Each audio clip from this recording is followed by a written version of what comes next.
ಅರೆ ಹಾ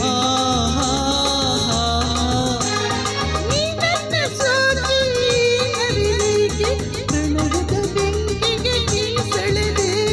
ಈ ನೋವು ಸಾಕು ನಾ ಸೇರಬೇಕು ಬರೀ ಮಾತಲ್ಲೇ ಯಾಕೆ ಸುಡುವೆ. ಈ ಬೇಗೆ ತಾಪಕ್ಕೆ ಹಂಜುವೆನು ಓನಲ್ಲೇ ಬಾರೆ ನನ್ನ ಸೇರೆ.